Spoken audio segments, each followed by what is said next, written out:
Hello students, welcome to सर्जेट। हम class 10th की क्वेश्चन सीरीज कर रहे थे और जितने भी प्रीवियस ईयर क्वेश्चन थे, इंपॉर्टेंट क्वेश्चन थे, उनको हम सॉल्व कर रहे हैं। चलिए बढ़ते हैं आगे, क्वेश्चन सॉल्व करते हैं। क्वेश्चन क्या है हमारे पास? क्वेश्चन है कि D is a point on the side B C of triangle A B C such that angle A D C equals to angle B A C. ठीक है, हमें क्या गिवन है? जो एंगल डी ए सी है, सो ADC है, वो BAC के बराबर है। Show that AC square equal to BC into DC. देखो यहाँ पे दो एंगल की जो बात करी, वो एक एंगल ये है और एक एंगल ये है। तो काम करते हैं, पहले हम दो ट्राइंगल बनाते हैं। मैं देखो आपको सबसे पहले क्या बनाना है, मैं दो ट्राइंगल बनाता हूँ। पहले तो बड़ा ट्राइंगल है ए बी और सी, एक ट्राइंगल है ए बी सी। दूसरा ट्राइंगल है मेरा ये वाला, देखो जो उसके अंदर बनाया, देखा आपको ये ट्राइंगल, देखो नीचे वाला ये एडीसी। दो ट्राइंगल आ रहे हैं यहाँ पे ए डी सी। तो ये दो ट्राइंगल है जिनकी बातें हो रही है और इन्हीं से हमें इन चीज को ड्राइव करना है। सबसे पहले देखो एंगल क्या दिया इसने, बी ए सी। ये एंगल जो है एडीसी इस एंगल के बराबर है, ये एंगल जो है इसके एंगल के बराबर है। और दूसरी देखो एंगल सी और सी, इसमें क्या आ रहा है? कॉमन आ रहा है। तो अगर मैं बात करूं इन triangle A B C and triangle A B C and triangle D C A, triangle D C A, क्योंकि ए डी के बराबर, तो मैं नाम लिखूंगा D C A. Angle B A C equals to angle A D C, ये given है हमें। और angle C equals to angle C है, ये क्या है? आपस में कॉमन है। ये मेरा क्या है? कॉमन है दोनों में। तो हेंस ये ट्राइंगल एबीसी और ट्राइंगल डीसी आपस में क्या हो गए? सिमिलर हो गए। किससे? बाय एंगल कॉन्ग्रुएंसी से, बाय एंगल सिमिलरिटी से ये क्या हो गए? आपस में इक्वल हो गए। अच्छा, अब इनमें हम साइड का रेशियो निकालेंगे। देखो कैसे निकालेंगे, देखते हैं। ये एंगल ए वाला इसके बराबर है और सी वाला ये इनके बराबर है।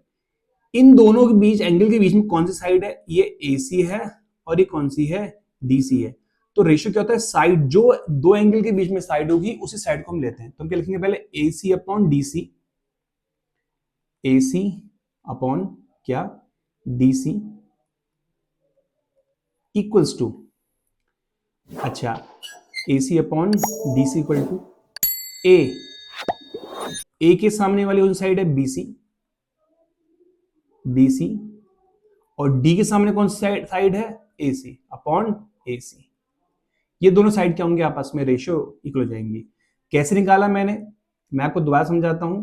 बेसिकली हमें क्या होता है, हमें साइड को देखना पड़ता है, जो हमारी क्या है? एंगल देखना पड़ता है। ये एंगल इसके बराबर है, ये एंगल इसके बराबर है, तो इस एंगल के बीच में जो साइड है, ये साइड और ये साइड, रेशियो इक्वल होगा। इस एंगल के जो सामने साइड होगी, इस एंगल के सामने जो साइड होंगी, वो आपस में रेशियो होंगी। और इस एंगल से जो बचेगी, इस एंगल की जो सामने साइड होगी, इस एंगल की जो सामने साइड होगी, वो आपस में क्या होंगी? रेशियो में होंगी। तो इस तरीके से हम जब हम सिमिलरिटी प्रूफ कर देते हैं, तो एंगल के अकॉर्डिंग हम साइड का रेशियो निकालते हैं। तो यहां मुझे क्या मिल गया? अगर मैं क्रॉस मल्टीप्लाई करूं, AC यहां पर आ जाएगा, तो ये हो जाएगा AC का स्क्वायर, और ये यहां पर आ जाएगा, कितना हो जाएगा? BC into DC। हेंस ये प्रूव्ड हो गया क्या? AC square is equal to BC into DC। तो ये प्रूफ हमने कर दिया। अच्छा क्वेश्चन है, बोर्ड में बहुत बार आया हुआ है। आगे बढ़ते हैं। Solve the following pair of linear equation for X and Y algebraically. बहुत सिंपल इक्वेशन है, हमें सॉल्व करना है। क्या लिखा है? x plus 2y equals to 9, और दूसरी क्या है? -2, मैंने x पहले लिख लिया है, -x plus y equals to 2। तो देखो एक काम करता हूं, यहाँ पे x एक बार है, यहाँ पे x 2 टाइम्स है। इस इक्वेशन को 2 से मल्टीप्लाई कर देता हूं और फिर आपस में सॉल्व करते हैं। तो 2 से करेंगे कितना आएगा? 2x plus 4y equals to 18। Solve करने का मतलब होता है x और y की वैल्यू निकालना। ये ऐसे ही रहा, -2x plus y equals to 2। अब इनको आपस में जोड़ेंगे, ऐड करते हैं, तो ये तो कैंसिल हो गए, ये हो गया 5y और ये कितना होगा 18 प्लस 2 20, यहाँ से काटूंगा तो y इक्वल्स टू मेरा कितना आ गया 4, y कितना आ गया मेरा 4 आ गया। अब मुझे क्या निकालना है, x निकालना है, तो किसी में एक में पुट कर लो वैल्यू, मैं यहाँ पुट कर लेता हूँ, तो -2x प्लस 4 इक्वल्स टू 2 को यहाँ भेज देता हूँ, तो -2x equals to -2, minus minus cancel हो गया, 2 कैंसिल हो गया, x की वैल्यू कितनी आ गई 1 आ गई, कितनी आ गई 1 आ गई, तो x की वैल्यू 1 और y की वैल्यू कितनी आ गई 4। बहुत सिंपल क्वेश्चन था। नेक्स्ट क्वेश्चन क्या है, prove that x minus 4√5 is an irrational number given that √5 is an irrational. हमें गिवन है कि √5 इरेशनली गिवन है, ठीक है, हमें गिवन है कि √5 इरेशनल है, ये हमें ऑलरेडी गिवन है, ठीक है, और हमें ये प्रूफ करना है कि ये इरेशनल। कैसे, ये बहुत इजी क्वेश्चन है। देखो सबसे पहले हम लिखेंगे लेट अस अज्यूम, क्योंकि हम कॉन्ट्रडिक्शन से चलते हैं, let us assume 6 minus 4√5 is a rational number. ये एक रेशनल नंबर है, ठीक है, तो मैंने 6/4/5 को लिख लिया a/b के बराबर, ठीक है। वे a और b क्या है आपस में, इंटीजर्स भी हैं और को प्राइम है, इंटीजर्स हैं और क्या है आप में को प्राइम है, मतलब इनका कोई कॉमन फैक्टर नहीं है, ठीक है। अच्छा अब एक काम करता हूँ, इस 4/6 को वहां भेजता हूँ, इस 4/5 को यहाँ भेजता हूँ, इनको यहाँ भेजता हूँ, तो ये आ जाएगा कितना, ये मेरा आएगा 6, इसको यहाँ 6 माइनस a/b और ये 4 वहां चला तो प्लस हो जाएगा 4√5, b को ऊपर भेजता हूँ तो 6 into b minus a upon b equals to 4√5। 4 को नीचे ले आता हूं तो मुझे क्या मिलेगा 6b minus a upon 4b, 4b equal to √5, ठीक है, इतना मिल गया। अच्छा अब ध्यान देना कि जो ये टर्म आपको मिला है, ये इसमें बात करते हैं हम LHS की। LHS में मुझे क्या मिला है 6b minus a upon 4b, b और a इंटीजर्स हैं और मैं इनको सेपरेट करूंगा तो भी क्या आएगा, इंटीजर ही आएगा, तो ऊपर का टर्म भी इंटीजर आएगा, नीचे टर्म भी क्या आएगा, इंटीजर आएगा, इंटीजर अपॉन इंटीजर क्या हो जाएगा, रेशनल नंबर ही बनेगा, तो ये नंबर मेरा क्या आएगा, खुद ही एक रेशनल नंबर बन जाएगा, it will be a rational number because integer से बना है, तो ये भी मेरा क्या होगा, एक रेशनल नंबर हो जाएगा। लेकिन जो इसकी ये इसकी LHS साइड है, लेकिन जो RHS साइड है,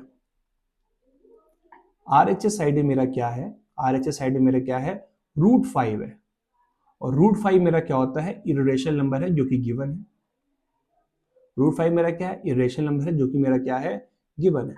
hence rational equal to irrational नहीं हो सकता, इसका मतलब क्या है, LHS जो मैंने लिया है और RHS जो मेरा आया है, ये आपस में कभी इक्वल नहीं हो सकते, ये आपस में कभी इक्वल नहीं हो सकते, क्योंकि रेशनल और इरेशनल कभी आपस में इक्वल नहीं हो सकते। अगर ये आपस में इक्वल नहीं हो सकते तो जो मैंने यहाँ पे कंडीशन एज्यूम करी थी ये रॉन्ग हो गई, क्या हो गई, रॉन्ग हो गई। Hence 6 minus √5 is not a rational number. So अब एक लाइन यहाँ पे हम लिखते हैं, so the assumption we assume, so the assumption we have taken, so the अगर लाइन आपको लाइन लिखनी पड़ेगी, so the assumption we have taken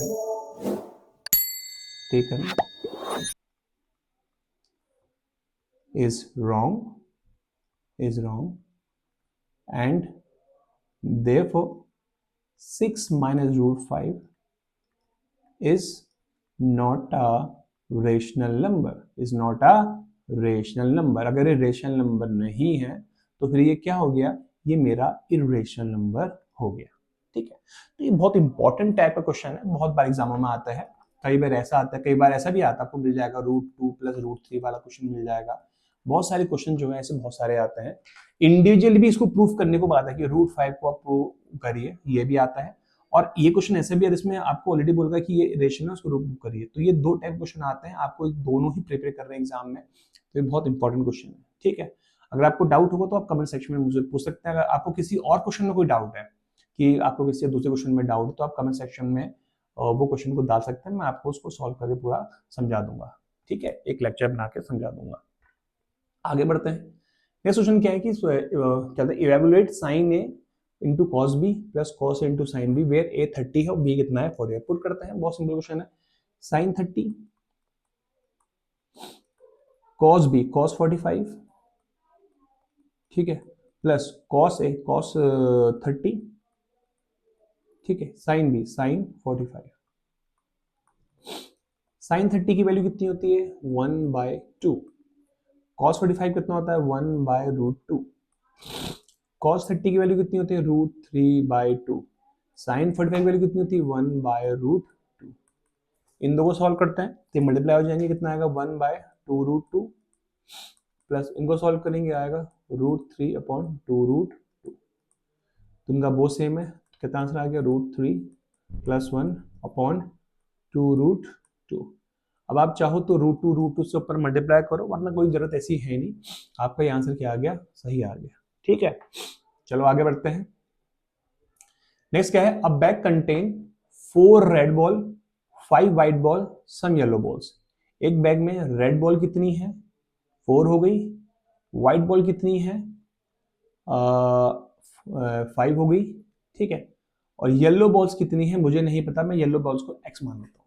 ठीक है, if the probability of drawing the red ball is 1/5। अच्छा, तो टोटल बॉल्स कितनी हो जाएगी बताएंगे पर हम, 4 + 5 + x, तो कितना हो गया 9/x। ठीक है, तो जो रेड की प्रोबेबिलिटी होगी वो क्या होगी, टोटल रेड कितनी है मेरे पास 4 अपॉन टोटल बॉल कितनी है 9/x, और मुझे रेड की प्रोबेबिलिटी कितनी गिवन है 1/5। तो मैं यहां पुट करूंगा इसको, तो 1/5 equals to 4 upon 9 + x। Cross multiply कर लेते हैं इसको, इसको यहां भेजता हूं, तो 9 + x इक्वल्स टू 20। 9 यहां भेजता हूं तो x कितना हो गया मेरा 11 आ गया। x कितना आ गया मेरा 11 आ गया, x मेरा 11 आ गया। तो जो मेरी येलो बॉल्स कितनी निकल के आई, येलो बॉल्स जो मेरी निकल के आई है वो निकल के आई कितनी 11 येलो बॉल्स हो गई मेरे पास, 11 क्या हो गई है येलो बॉल्स हो गई है। अब मुझे निकालनी है find the probability of drawing yellow balls. तो टोटल बॉल्स कितनी हो जाएंगी बताओ, 9 + 11 कितनी हो गई 20 हो गई, कितनी हो गई 20 हो गई। और हमें येलो बॉल्स प्रोबेबिलिटी निकालनी है, तो येलो बॉल्स मेरे पास कितनी है बेटा 11 है टोटल, ठीक है, और टोटल बॉल्स कितनी है मेरे पास 20, तो आंसर कितना हो जाएगा 11/20। आई होप क्वेश्चन समझ में आ गया होगा। आपको डाउट्स होगा तो मुझसे आप पूछ सकते हैं, बहुत इजी क्वेश्चन था। ठीक है, तो ओके देन, आज के लिए इतना ही। आज हमने मैथ्स के जो प्रीवियस ईयर के इंपॉर्टेंट क्वेश्चन थे उनको सॉल्व करे। ये बहुत बेसिक ये क्वेश्चंस हैं और बहुत ज्यादा एग्जाम्स में आए हुए हैं। आपको किसी क्वेश्चन में कोई भी डाउट होगा या आपका अगर अपना भी कोई क्वेश्चन है तो मुझसे आप कमेंट सेक्शन में जाके पूछ सकते हैं, मैं उसको नेक्स्ट लेक्चर में अच्छे से समझा दूंगा। तो ओके देन, आज के लिए इतना ही। आपको वीडियो पसंद आई, please like it, share it and subscribe the channel. Thank you.